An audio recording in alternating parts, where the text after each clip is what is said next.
There we go. Katie, the floor is all Wonderful. yours. Can we give our conference organizer a round of applause, either digitally or however else you can, because it's so much work to run a conference, and I'm really grateful for you getting me in here. Thank you. Well, I am very excited to meet everyone throughout my session. I want you to know that if you're okay with being in the recording, it's perfectly okay to turn your cameras on. I always like to be able to see my audience. For questions or whatnot throughout, feel free to raise that digital hand, or you can also park your questions in the chat. I pause at times to make sure I'm checking that chat. And especially since I have you playing with AI tools, I want to make sure that I do not rush through any of these. Now, my name is Katie Wheeler. I am an assistant professor of communication and the director of our Center for Excellence in Teaching and Learning at Pikes Peak State College. We are a college at the base of Pikes Peak, which means we're spoiled with a great deal of hiking and the beautiful mountains, and we've got the open plains. We're really in a great place, and our campus covers the whole of the Colorado Springs area. So we have multiple campuses across our city, and we serve our military bases. I bring that up just to say that when I was putting together this workshop, I came at it from two different hats. On one side, I was a educator trying to learn how to infuse my classroom with activities that connected AI tools to AI literacy. And I was figuring out the best possible ways to help my faculty and instructors gain these skills. So you'll see both of those present in this workshop. Everything in this workshop is meant to be stolen, replicated, and used over and over again. So let's get started with our main purpose behind this. First, this entire workshop is practical. The advice actually comes from real world classrooms. They are from my classrooms and my colleagues' classrooms.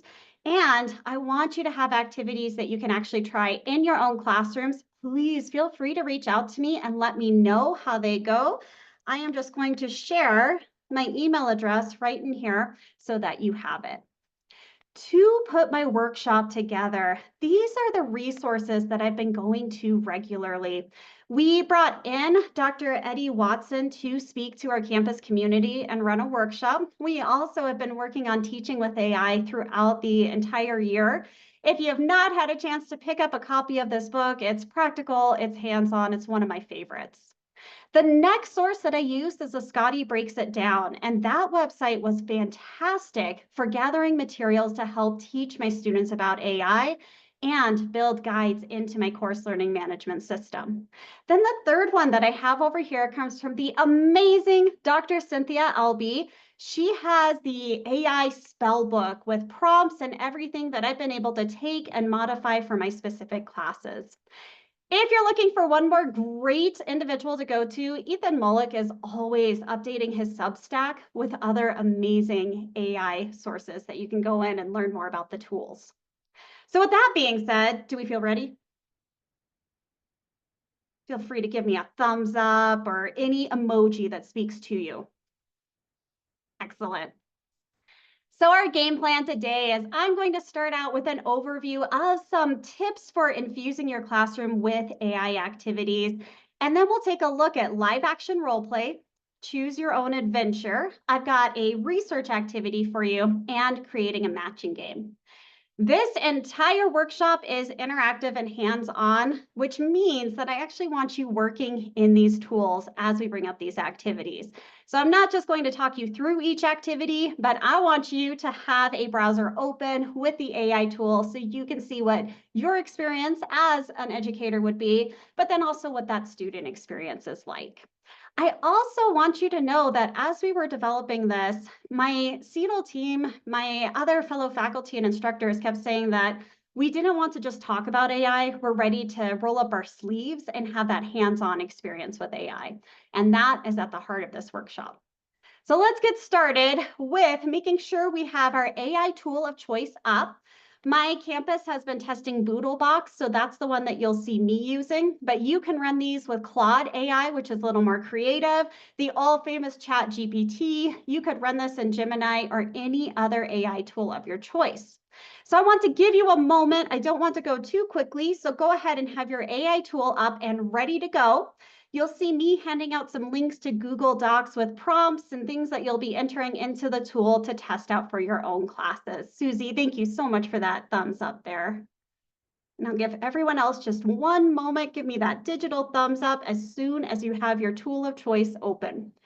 If you're unable to have your tool of choice open, know that I'll be sharing my screen as well. Thank you, Kristen. Thanks, Katie, so that you will also be able to follow along.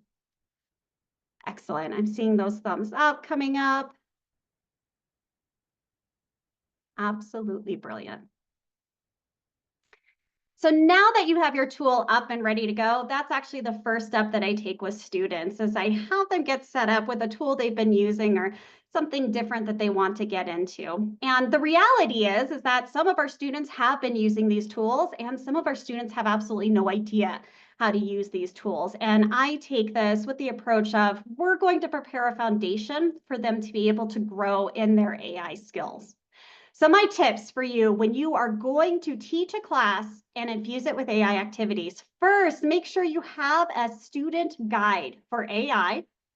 Next, providing training and prompts for them to work with. So not just telling them, here's how to use this AI tool, but here are specific ways to use the AI tool. And then this third one here, making sure to scaffold your AI introductions and the activities that you had. I jumped in 2 semesters ago, pretty excited to say, hey, we're just going to do this AI activity. And I did not take into account that many of my students had never used an AI tool, or the activity I had introduced to them was very overwhelming. So what I've learned is to introduce smaller activities where they use it in low stakes situations before trying any of the activities that I have here in this presentation today. When you are creating your AI guide, this is something that I put together and put directly into our course learning management system. So I'm actually going to switch over to my D2L here. And can you just give me a quick thumbs up if you see D2L in front of you right now? Excellent.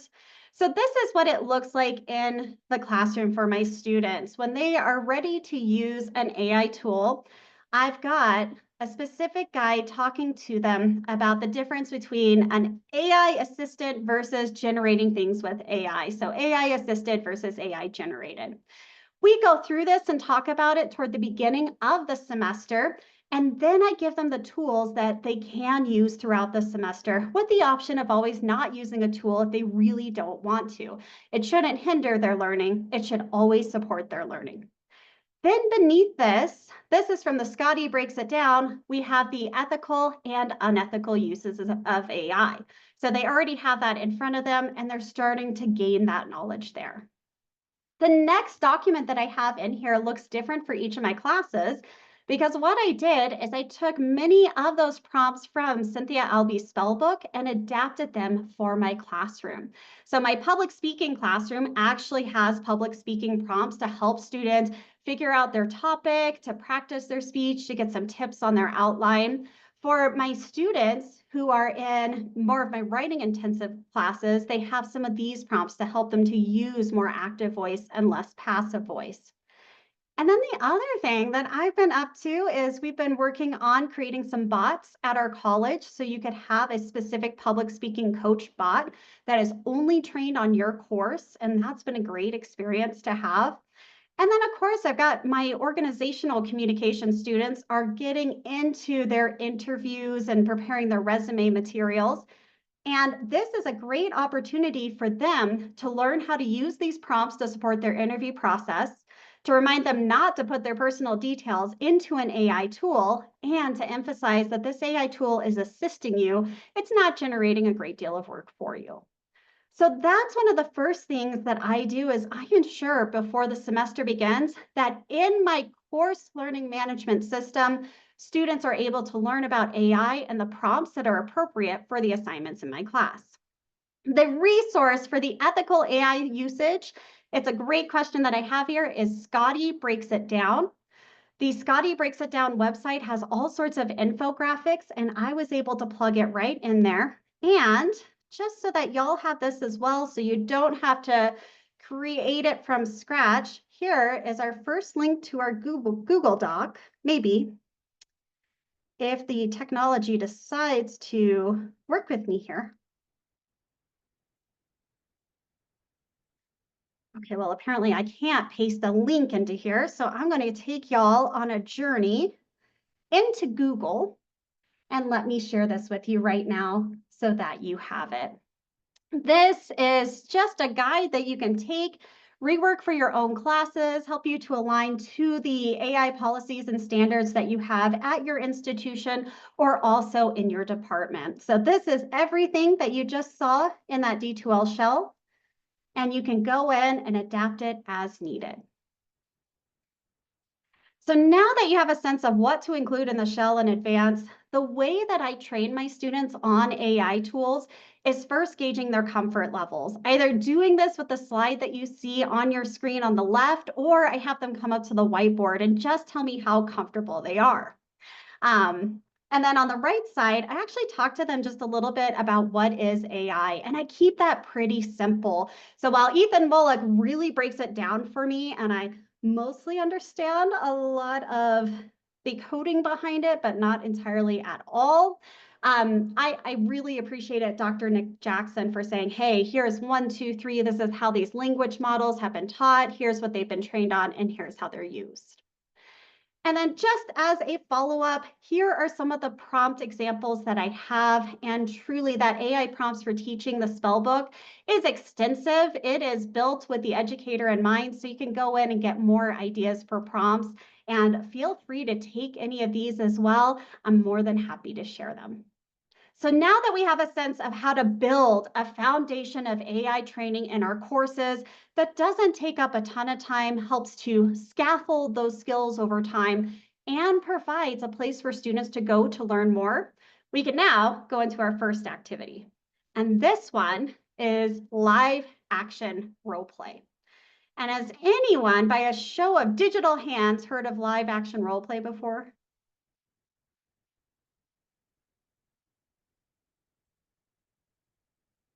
Okay, excellent. I'm not alone. I see a couple of hands going up there. Very good. So I do mean LARPing, if you've heard of that, or if you have seen Hawkeye on Disney Plus.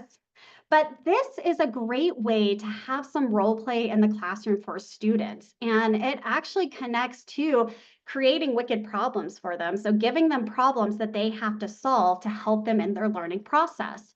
But it really helps them get into the shoes of whoever they need to view the issue from and start to work through it with the course materials that you've given them. So this gives students great situations to face, to work through, and they can do this either through you creating the LARP situation in AI, or what I did with my students to teach them how to use AI while learning their class skills is to actually go ahead and get in there and use the tool. So what I did is I created an email etiquette practice activity, and I am going to try this link again and see if it will let me paste it in here. There it goes. I have no idea why that one worked. This will take you to the step-by-step instructions. And let me go over to this one for that live action role play. So this will take you directly to a Google Doc with step-by-step instructions and each of the prompts that you see here. And specifically, what I have broken down is how to create your own live action role play for your course. So if you want students to work on email etiquette, or maybe you want them to have to work through an argument with a customer or a coworker, or perhaps you want them to consider some tough decisions that they have to make and they need to respond real time, an AI tool can be turned into that simulation. So what I'd love for everyone to do here is to go ahead and head over to your AI tool of choice. And what I'm going to do as I follow along is that email etiquette activity has a whole block of the prompt that you can enter into it.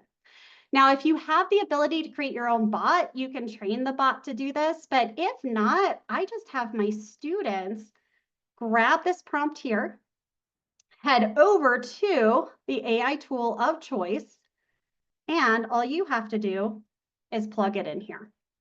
This one tells the bot exactly what I want it to do. It reviews our textbook. We happen to use an OER, so I tell it that's the knowledge that it needs to have. Some AI tools will actually let you attach that knowledge to them. But after that, I hit enter and it starts to work on it.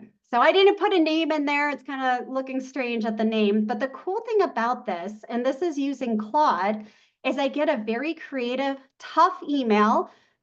And I'm a Star Wars addict, so students get their emails from Darth Vader.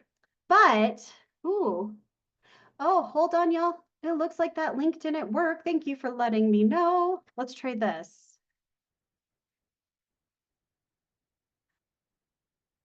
Now, I don't want to go too quickly. Give me a thumbs up. Okay, I'm starting to see the anonymous animals in there. Perfect.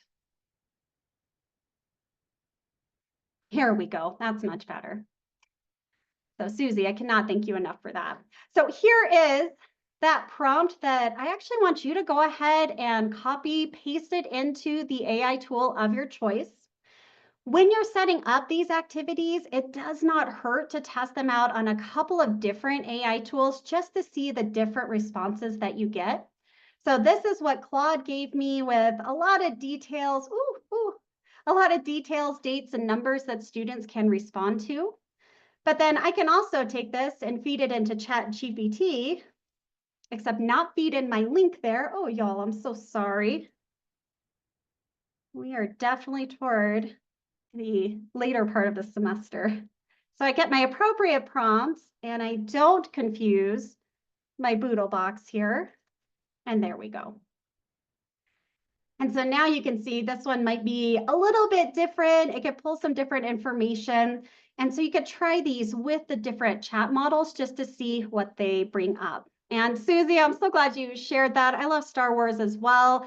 I also loved that when I ran this exercise in class, I had students around the classroom saying, well, Darth Vader told me this. Well, Darth Vader told me that. He was really upset with my response. And some of them kept trying and playing with the bot that they were working with. So they didn't just do the activity once, but they did it a couple of different times.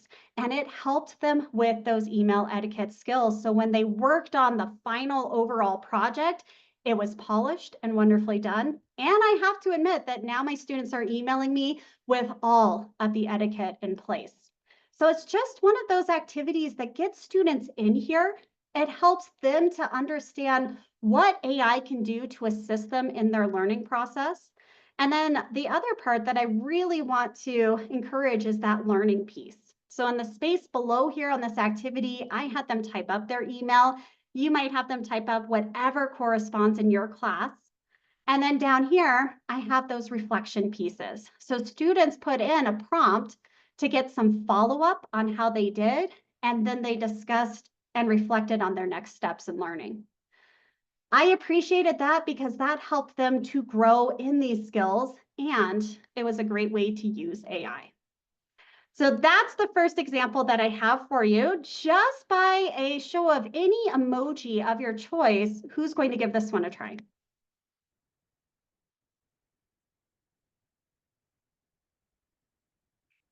Right, excellent.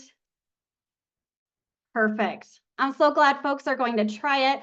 Let me know how it goes. Oh, Jennifer, no worries at all. I can even stay a little bit afterward to help out with catching up and whatnot. Let's now move into our second activity. And this one is a choose your own adventure.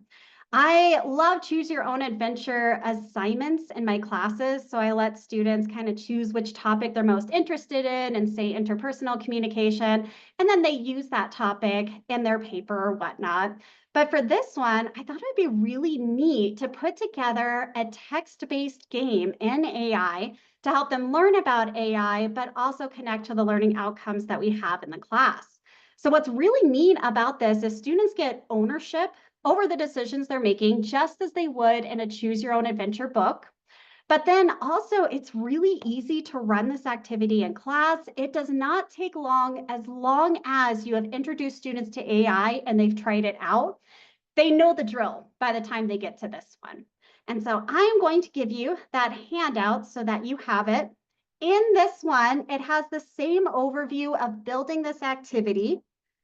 And here is the link for you. And then it also breaks down the parts of the prompt. And I do this specifically so that as you create your own prompts that correlate with your discipline, your class, and your learning outcomes, it's easier to put it together and get that AI tool to do what you want it to do. If you are a little further along in training bots, these prompts work really well to train a bot that you give to your student. And that just means that my students just speak to a certain AI tool that already knows what I want them to do. So in this one, we want to make sure that the AI tool knows it's running a text-based adventure. We want it to focus on the learning outcome. And then here, if you tell it to give you a scenario with options, and you can even tell it review these websites, review this article I'm giving you so that it's got a good knowledge base to build this text adventure game. You can then give this to your students. And feel free to grab this right now. I'm going to head back over to my Boodle box and plug it in here. And it takes just a moment. It is so quick. And you can see it jumps right in as I'm now a creative director of a leading advertising agency. I've got a couple of choices that I can make. And students get to read over this. They can plug in their choice. So I might go with number 1 here. And it already knows what to do, so it starts going into the next steps of the game. This works really well individually, but you can also have students get into small groups and make their decisions and then reflect on why they made the decisions that they did. Because we've also set it up and trained and prompted it in advance, you'll go through a couple of options, and then at the end of the text-based adventure game, it will give you feedback on how you did. For my students, I will actually feed the OER into this is Boodlebox, so I'll actually feed it into the chat window for them. But in any one of these, you could ask it to review some materials from a textbook or from a website, and that will even strengthen the text-based adventure game. This activity really was pretty quick to run, led to a great discussion, and it's one that I plan to continue to use and repeat and even grow into my other classes. So with any emoji that you would like to share, who is up for trying this one out?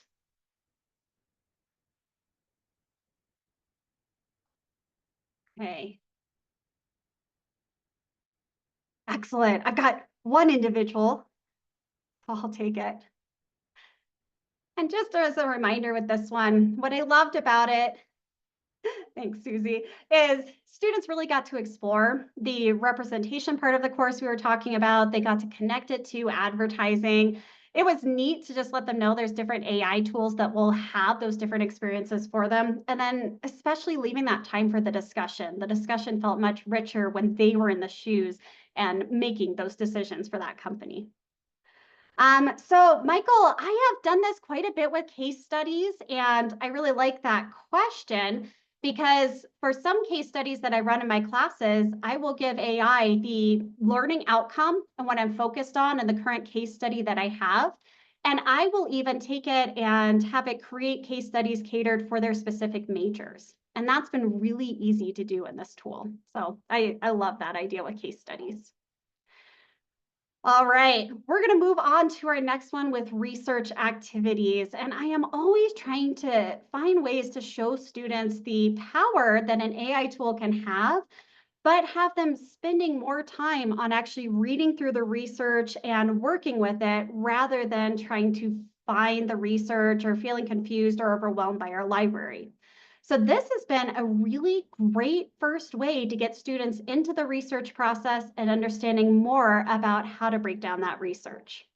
This also turned my class around. I wasn't just speaking to them about making sure that they had oral citations in their speeches, but I had them go and find the articles, work more closely with the articles, use AI tools to support and assist them, and then make sure they're ready for those speeches to clearly cite their sources. So I'm going to show you 2 tools that I want you to head to. And the first is Liner AI. And I'm going to pull this up in real time with you. We head right over here. And when you type in that Liner AI, it does come right up.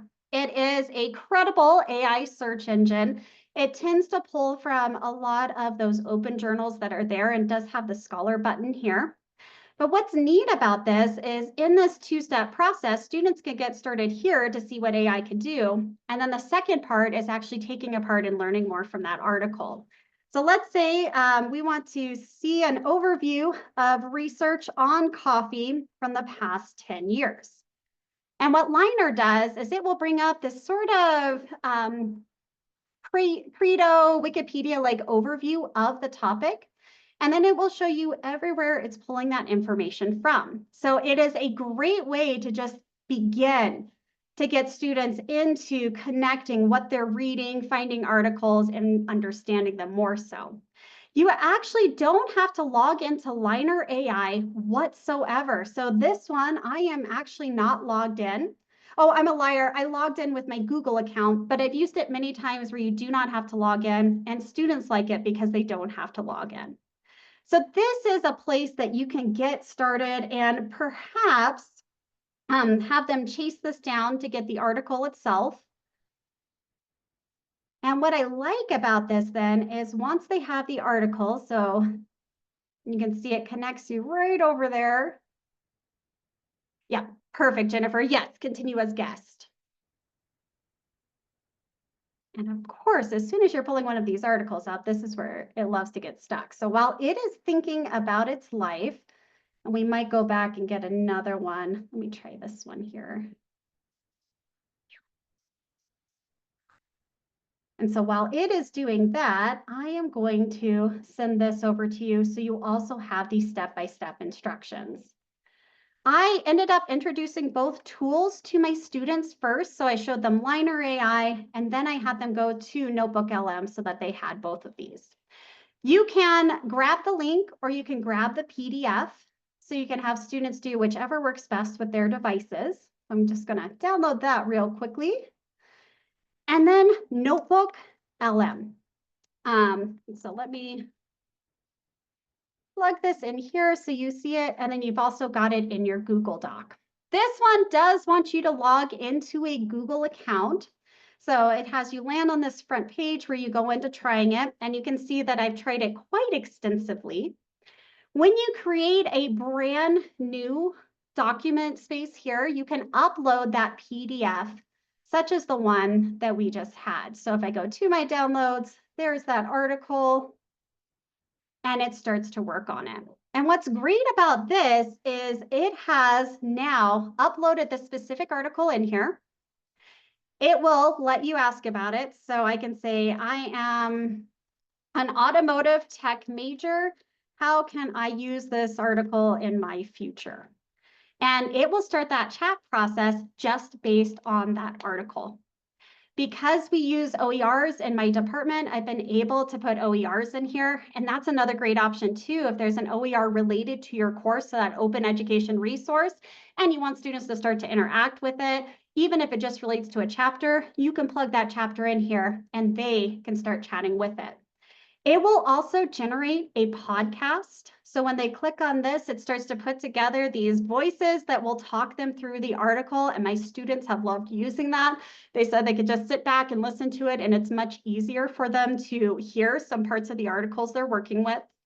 And then something that stood out to them is creating the frequently asked questions and the study guides. So right now it's generating those. And as students work through this, they can start to read it, they can start to dissect that article. And in my public speaking course, what used to be a lecture where I was talking way too much and my students weren't doing enough, I finally had full active learning. They were going through this process to find an article, to dissect it in Notebook LM, and to start asking questions and working through it. And it was just wonderful. I'm glad to see in the chat that some individuals are saying they love the podcast feature. And I have to say, I'm really excited about that feature. It will take a little while to load it there. And I'll see if this one might load a little quicker, even when I load these for trainings. And if you are a faculty developer or offering this workshop at your own institution, just know that you want to have that fully loaded or have another notebook so you can show folks what it looks like. So this one will actually play the podcast for everyone. And then there's an interactive mode where you can call into the podcast and have a discussion with the individuals in there.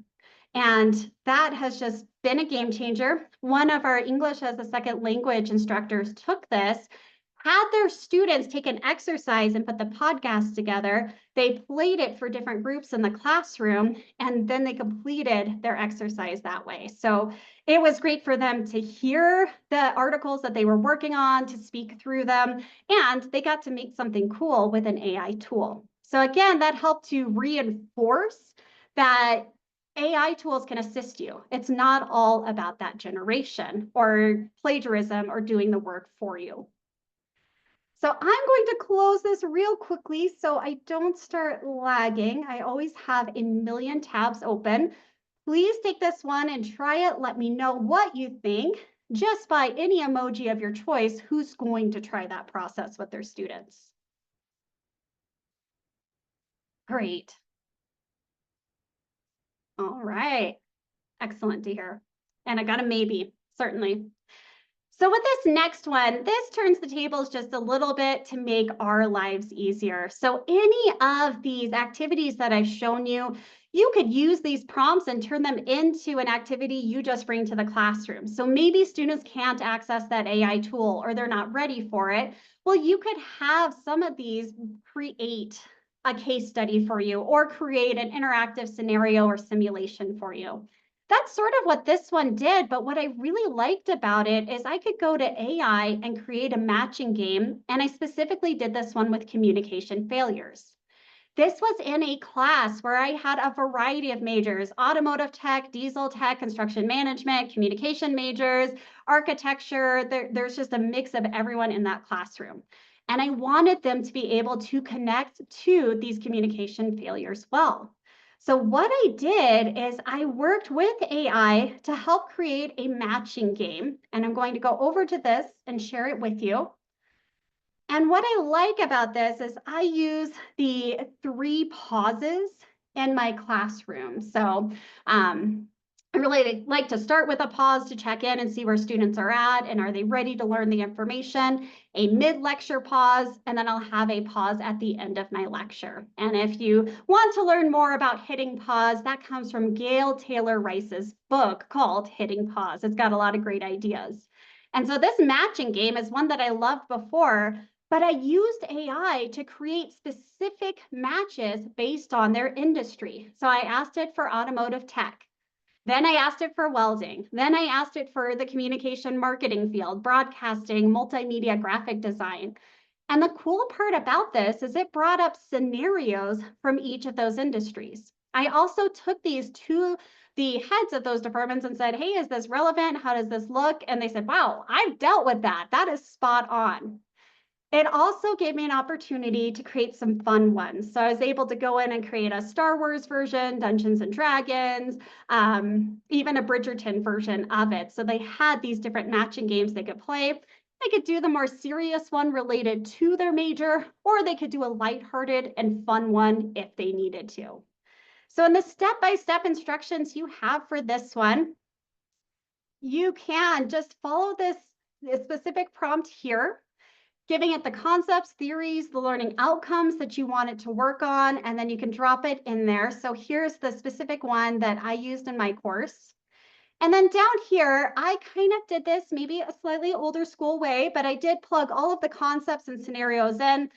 And y'all, I just printed them out and handed them out to students and had them match it up. You can even add a competitive element and students can see who can match them up the quickest or who has the definitions right there in front of them. So this is just another great way to bring those AI tools to life, to make it interactive and relevant to students. And it's always just been a wonderful pause to have in a lecture, especially when I've got a lot of information that I'm trying to convey to them.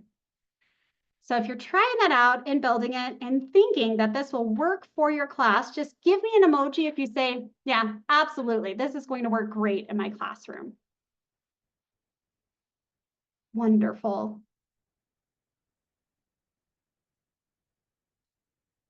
Excellent.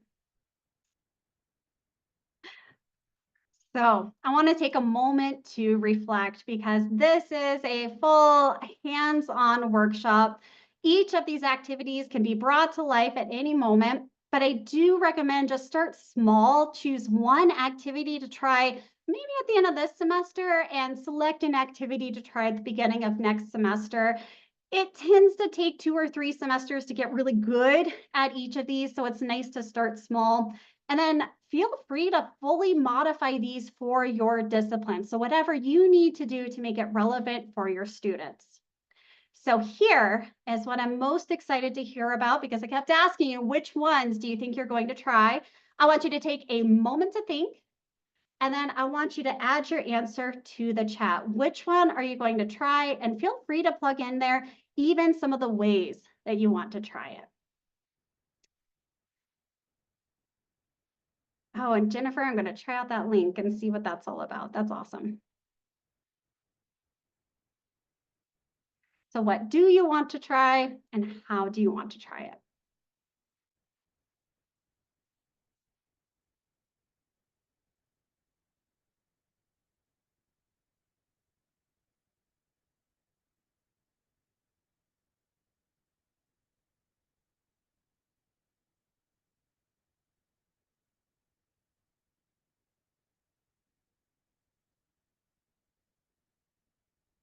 Awesome, Angie. That notebook podcast has been a wonderful experience. I love using it for myself, but I was really excited to see that students appreciated using it.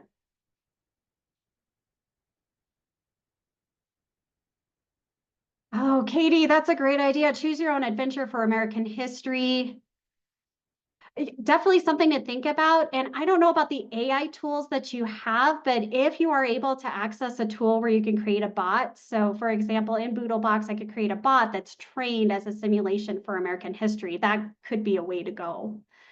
Angie, I hear that if you had had that for your doctoral program, and let me scroll up here.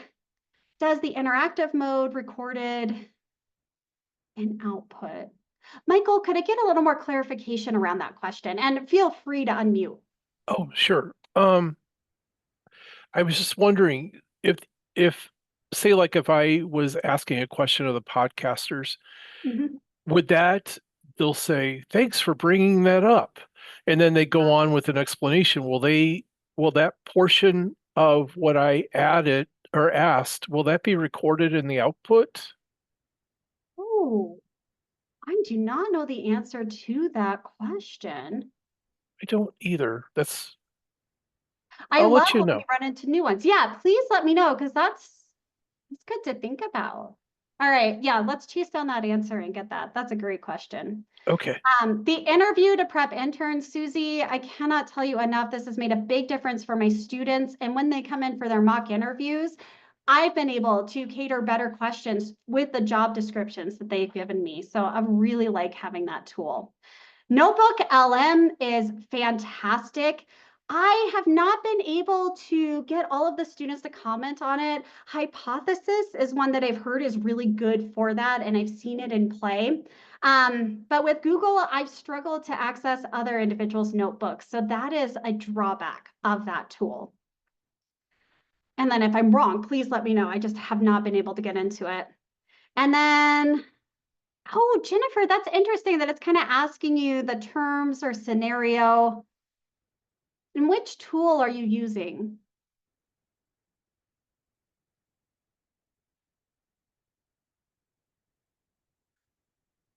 Well, the chat GPT, and it's throwing a bit of a fit. You might try a brand new chat and see if it works. If it gives you that problem again, I am just going to plug in my email. I am always happy to meet and walk through that too and get it working for you. Worksheet. Huh. Okay. Yeah, we'll go back and take a look at that.